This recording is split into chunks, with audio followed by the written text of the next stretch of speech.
कर दो। हाँ जी दोस्तों, बहुत बहुत आशीर्वाद सभी को। आज टेक्निक प्रॉब्लम के कारण अपनी क्लास थोड़ी लेट हो पाई है। देखिए, आज जो टॉपिक हम लेकर के आए हैं वो है न्यू इकोनॉमिक पॉलिसीज। इसके ऊपर अपन बात कर रहे हैं प्रश्नों पे।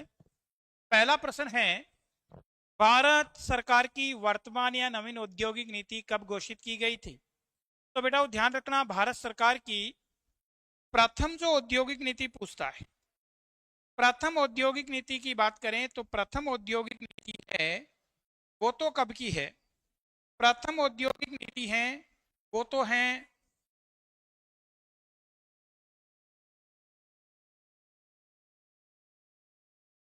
6 अप्रैल 1948 की। प्रथम औद्योगिक नीति की हम बात करते हैं तो प्रथम औद्योगिक नीति है वो तो है 6 अप्रैल 1948 की, ये प्रथम है। ठीक है, पर ये पूछा है कि भारत सरकार की वर्तमान औद्योगिक नीति कब की है। तो वर्तमान औद्योगिक नीति की हम बात करें, भारत सरकार की वर्तमान औद्योगिक नीति की हम बात करें तो ये है 24 जुलाई 1991 की। तो ये तो प्रथम पूछता तब तो उत्तर ये होता, पर ये पूछा वर्तमान। तो भारत सरकार की वर्तमान औद्योगिक नीति है वो 24 जुलाई 1991 की है। हालांकि 2023 में नई औद्योगिक नीति है, इसका निर्माण किया, पर इसको अभी तक रोक दिया गया है। तो अभी तक हमारे पास में जो नवीन औद्योगिक नीति है वो 24 जुलाई 1991 की ही होगी। भारत सरकार की वर्तमान आयात निर्यात नीति, वर्तमान एग्जिम नीति, EXIM, वर्तमान एग्जिम नीति 2023 की। ठीक है, और इस के बारे में कौन सा कथन सही नहीं है? तो 2023-24 में भारत के निर्यातों को 760 अमेरिकन डॉलर तक लाने का लक्ष्य बिल्कुल सही है। 2030 तक भारत के निर्यातों को 3 ट्रिलियन, 3 ट्रिलियन नहीं है बेटा जी, ये 2 ट्रिलियन है, 2 ट्रिलियन है। और तो ये गलत हो गया भी। 2030 तक भारतीय अर्थव्यवस्था के आकार को 5 ट्रिलियन करना, ये भी बिल्कुल सही है। और 4 नए उत्कृष्टता शहरों की स्थापना की घोषणा की है। ध्यान रखना, पहले भारत में 39 निर्यात उत्कृष्टता शहर थे और इस एग्जिम नीति में 4 की और घोषणा कर दी। टोटल कितने हो गए? 43। और वो चारों का नाम भी याद रखना, एक तो है फरीदाबाद जो कि हरियाणा में है, और 3 उत्तर प्रदेश में, मिर्जापुर, वाराणसी और मुरादाबाद, ये तीनों उत्तर प्रदेश में हैं, इनका नाम भी याद रखना। नेक्स्ट प्रश्न संख्या है, भारत सरकार की वर्तमान जनसंख्या नीति कब घोषित की गई? तो भारत सरकार की वर्तमान, देखो भारत सरकार की पहली जनसंख्या नीति पूछता है प्रथम, तो प्रथम जनसंख्या नीति तो 16 अप्रैल 1976 की रही है। और इसी जनसंख्या नीति में विवाह की आयु लड़की के लिए 18 और लड़के के लिए 21 वर्ष निर्धारित की गई थी। और वर्तमान पूछता है तो वर्तमान जनसंख्या नीति है 15 फरवरी 2000 की। ये ध्यान रखने की बात है, ये 15 फरवरी 2000 की। और इस जनसंख्या नीति में भारत की जनसंख्या में 2045 तक स्थिरता लाने का लक्ष्य रखा गया था, जिसको बढ़ाकर के 2070 कर दिया गया है। नेक्स्ट प्रश्न आप देखें, भारत सरकार की वर्तमान जनसंख्या नीति में भारत की जनसंख्या को कब तक स्थिरता लाने का लक्ष्य रखा गया था, जिसे बढ़ा के 2070 कर दिया गया है? तो लक्ष्य रखा था 2045 और इसको 2010 में बदला और 2010 में बदल करके इसको कर दिया 2070 तक। और जनसंख्या स्थिरता का मतलब क्या होता है? अगर किसी देश में जन्म दर और मृत्यु की दर दोनों बराबर हो जाती है, उसको जनसंख्या स्थिरता कहा जाता है। तो जब 2000 में जनसंख्या नीति बनाई थी 15 फरवरी 2000 को, तब तो तय किया था कि 2045 तक स्थिरता लाएंगे। 2010 में इसको बदला और अब बदल करके कितना कर दिया? 2070 तक कर दिया गया है। देखिए, ये क्लासें बहुत ही यूजफुल रहने वाली आपके लिए। जब एग्जाम हो जाएगा उसके बाद में फिर हम मिलेंगे तो मैं बताऊंगा कि कितनी यूजफुल ये क्लासें आपके लिए रहने वाली है। ध्यान रखना, मैं 23 और 24 तारीख को जो भी की पॉइंट्स हैं और जो भी नए डाटा मेरी नज़र में हैं, उन डाटा की क्लास लूंगा। तो 23 और 24 तारीख वाली क्लास देखना बिल्कुल मत भूलना। बेसिक की पॉइंट्स लूंगा और जो भी नए डाटा है उनको मैं आपको क्लास में करवाने की कोशिश करूंगा। निम्न में से कौन सा भारत की वर्तमान आयात निर्यात नीति का प्रमुख आधार स्तंभ नहीं है? 4 आधार स्तंभ बनाए हैं। तो छूट के लिए प्रोत्साहन है, सहयोग के माध्यम से निर्यात संवर्धन है, व्यापार सुगमता है, और ई कॉमर्स निर्यात को बढ़ावा देना है, लाइसेंस प्रक्रिया को सरल करना। ये बेटा जी वर्तमान जो एग्जिम नीति है इसका आधार स्तंभ नहीं है। नेक्स्ट आप देखिएगा प्रश्न संख्या 6, निम्न में से कौन सा भारत सरकार की राजकोषीय नीति का भाग नहीं है? तो राजकोषीय नीति में सार्वजनिक आय, सार्वजनिक व्यय और सार्वजनिक ऋण आते हैं। तो सरकार की करारोपण चूंकि सार्वजनिक आय होती है तो ये हो जाएगा। दूसरा आप देखें तो घाटे की वित्त व्यवस्था, ये ऋण हो गया, सार्वजनिक ऋण हो गया तो ये भी आता है। तीसरा बैंकों की ब्याज दर में परिवर्तन है, ये कभी भी राजकोषीय नीति का पार्ट नहीं होता, ये मौद्रिक नीति का पार्ट होता है। और सरकार की आय और व्यय प्रवृत्ति, ये भी राजकोषीय नीति का पार्ट होता है। तो बेटा बैंकों की ब्याज की दर में परिवर्तन करना ये राजकोषीय नीति का भाग नहीं है, ये मौद्रिक नीति का भाग है। नेक्स्ट प्रश्न संख्या 7, बाजार में मुद्रा की तरलता को बढ़ाना है, यानी बाजार में मनी सप्लाई को बढ़ाना है। तो मनी सप्लाई को बढ़ाना है तो CRR को कम करो, SLR को कम करो, BR को कम करो, RR को कम करो, और कम करते हैं उस दौरान OMO का क्या किया जाता है? OMO का क्रय किया जाता है।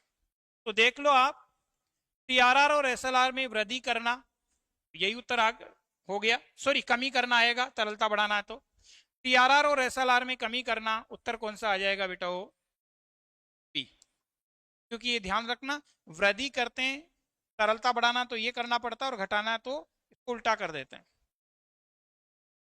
नेक्स्ट आप देखिएगा निम्न में से कौन सा भारतीय रिजर्व बैंक की मौद्रिक नीति का मात्रात्मक उपाय नहीं है? तो मात्रात्मक मैंने पढ़ा रखे हैं, 6 हैं, CRR, SLR, BR, RR, RRR, OMO, ये हैं। तो देखो आप, नकद कोषानुपात, तरल वैधानिक कोषानुपात, खुले बाजार की क्रियाएं, प्रत्यक्ष कार्रवाई है, ये मात्रात्मक नहीं है, ये तो कौन सा होता है? गुणात्मक उपाय होता है। उत्तर कौन सा हो जाएगा? डी। नेक्स्ट, निम्नलिखित को सही सुमेलित कीजिए। राजकोषीय नीति का संबंध होता है, वो होता है करारोपण से, टैक्सेशन से। उत्तर कौन सा आ जाएगा? 3। मौद्रिक नीति का संबंध होता है साख नियंत्रण से। उत्तर आ जाएगा 1। औद्योगिक नीति है सार्वजनिक क्षेत्र के लिए आरक्षण। उत्तर कौन सा आ जाएगा? 4। वाणिज्यिक नीति, व्यापारिक नीति का उद्देश्य होता है निर्यातों को बढ़ावा देना। तो 3, 1, 4, 2, देखो 3, 1, 4, 2, उत्तर कौन सा आ गया? सी, 3, 1, 4, 2। नेक्स्ट, एक देश की व्यापारिक नीति का प्रमुख उद्देश्य क्या होता है? तो व्यापारिक नीति कह दो, एग्जिम नीति कह दो। एग्जिम नीति का उद्देश्य होता है हमेशा निर्यातों को बढ़ाना और आयातों को कम करना। तो निर्यात बढ़ाना और आयातों का प्रतिस्थापन करना, तो निर्यात प्रोत्साहन और आयात प्रतिस्थापन करना, ये इसका उद्देश्य होता है। उत्तर कौन सा आ जाएगा इसमें? उत्तर होगा बेटा वो ए। नेक्स्ट देखो, आरए की टेस्ट सीरीज है वो चल रही है, और कल 8वीं टेस्ट सीरीज है वो कल आयोजित हो जाएगी। बहुत ही शानदार और जानदार टेस्ट सीरीज है। जो विद्यार्थी आरए का एग्जाम दे रहे हैं वो इस टेस्ट सीरीज का लाभ ले सकते हैं। नेक्स्ट, आर्थिक नीतियों के उद्देश्य क्या होते हैं? आर्थिक नीति का उद्देश्य आर्थिक स्थिरता बनाए रखना होता है, अधिकतम सामाजिक कल्याण करना होता है, आय और धन के वितरण की असमानता को कम करना होता है। उत्तर आ जाएगा इसमें उपरोक्त सभी। प्रश्न देखने को मिलेंगे आपको। नेक्स्ट, निम्न को सही सुमेलित कीजिए। बेटा, मुद्रा प्रसार व मुद्रा संकुचन, तो मुद्रा प्रसार और मुद्रा संकुचन के रोक से संबंधित होती है मौद्रिक नीति। श्रम कानून व मजदूरी निर्धारण, ये मजदूरी नीति होती है। सार्वजनिक आय और सार्वजनिक ऋण ये राजकोषीय नीति होती है। जनसंख्या नियंत्रण जनसंख्या नीति होती है। 3-2-1-4 3-2-1-4 उत्तर कौन सा हो गया? सी 3-2-1-4। आर्थिक नीति के उद्देश्य क्या होते हैं? आर्थिक नीति का उद्देश्य रोजगार को बढ़ाना होता है, अधिकतम सामाजिक कल्याण को प्रोत्साहन देना होता है, आर्थिक विकास को गति देना होता है। उत्तर हो जाएगा उपरोक्त सभी।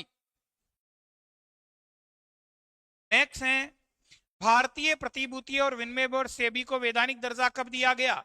बेटा यहां 82 को 92 कर लेना। 1992 सेबी भारतीय प्रतिभूति विनिमय बोर्ड है।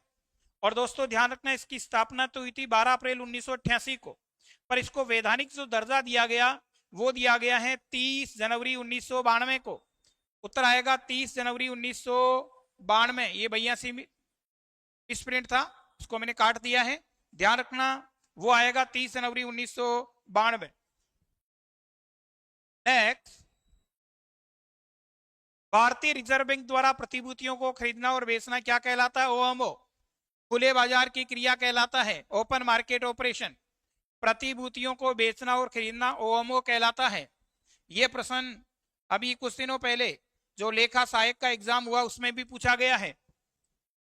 नेक्स्ट, निम्न में से कौन सा सही सुमेलित नहीं है? व्यापारिक बैंकों की जमा का वह भाग जो भारतीय रिजर्व बैंक के पास रखा जाता है उसको सीआरआर कहते हैं। सही बात है।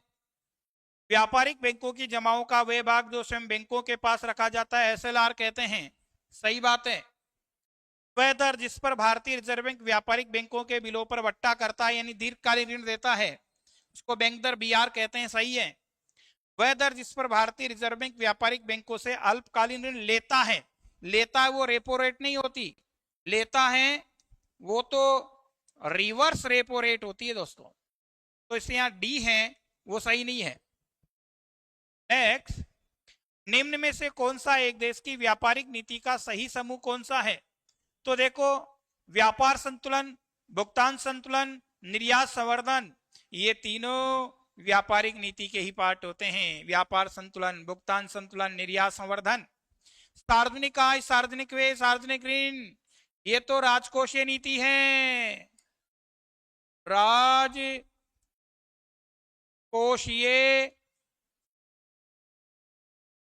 राजकोषीय नीति है।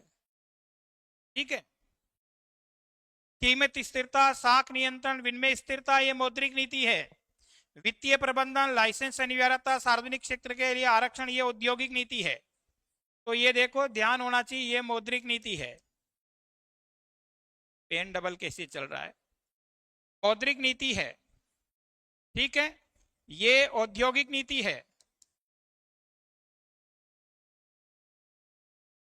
और हमारे से पूछा था कौन सी व्यापारिक नीति? एग्जिम नीति। तो एग्जिम नीति का सही उत्तर होगा बेटा ए। दोस्तों आज से एस विवेकानंद संस्थान में एसओ के लिए एडवांस का नया बैच शुरू हो गया है। अभी 8 से 9 मैंने क्लास ली थी और अभी विनोद सर क्लास ले रहे हैं और 10 बजे से श्याम सर स्टैटिक्स की क्लास लेंगे। तो 8 बजे से एसओ एडवांस का कोर्स है एस विवेकानंद संस्थान में, ऑनलाइन और ऑफलाइन दोनों मोड के ऊपर शुरू हो चुका है। जो विद्यार्थी एसओ बनना चाहते हैं, सांख्यिकी विभाग में अधिकारी बनना चाहते हैं, तो वो तत्काल प्रभाव से बिना देरी किए अपनी पढ़ाई को शुरू कर दें, क्योंकि बेटा एसओ का सिलेबस बहुत लंबा है और अच्छी खासी तैयारी है वो एसओ के लिए ज़रूरत होती है। तो अभी से एडवांस तैयारी है आप शुरू कर दें, क्योंकि एसओ की वैकेंसी कभी भी आ सकती है। नेक्स्ट, भारत में प्रथम बार 5 वर्षीय एग्जिम नीति, तो पहले बार 5 वर्षीय एग्जिम नीति 1 अप्रैल 1992 से घोषित हुई थी साहब। भारत में पहली बार 5 वर्षीय एग्जिम नीति 1 अप्रैल 1992 से घोषित